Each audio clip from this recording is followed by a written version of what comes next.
Trump's deputy national security advisor resigns as other top officials consider quitting over Capitol riot. President Donald Trump's deputy national security advisor Matt Pottinger resigned Wednesday afternoon in response to Trump's reaction to a mob of his supporters breaching the U.S. Capitol. A person close to Pottinger confirms to Pottinger told People there was very little for him to consider, the person said. Bloomberg was first to report that Pottinger had resigned. Several of Trump's top national security aides, including National Security Advisor Robert O'Brien, are considering resigning in the wake of his response to a day of chaos and violence.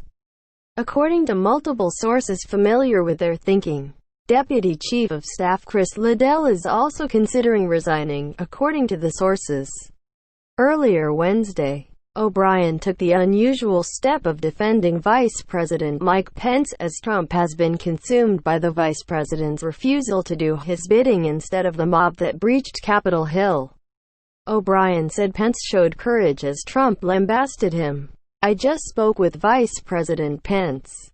He is a genuinely fine and decent man. He exhibited courage today as he did at the Capitol on 9/11 as a congressman.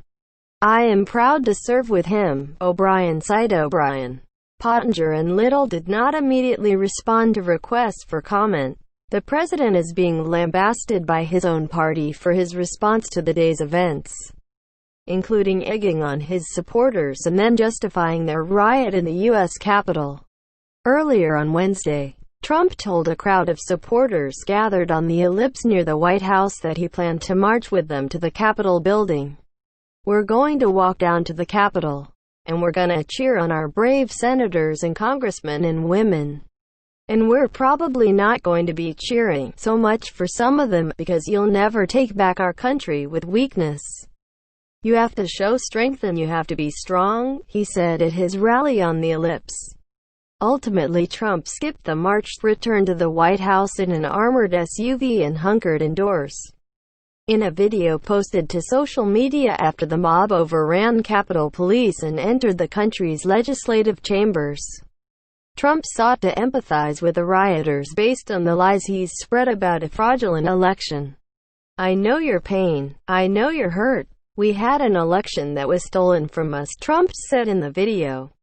"You have to go home now.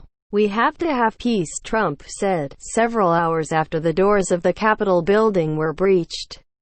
His own vice president was evacuated and multiple police officers were injured in the mob violence. "We have to have law and order."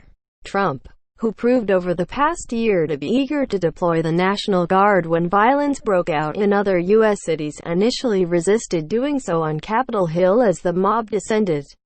A person familiar with the matter said, White House staffers were visibly shaken by Trump's response to the mob breaching Capitol Hill.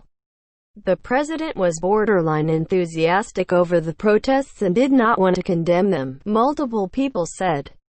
Trump agreed to record a short video only after multiple staffers and GOP lawmakers lobbied him to make a statement, and the president offered praise and understanding for those who had broken past barricades.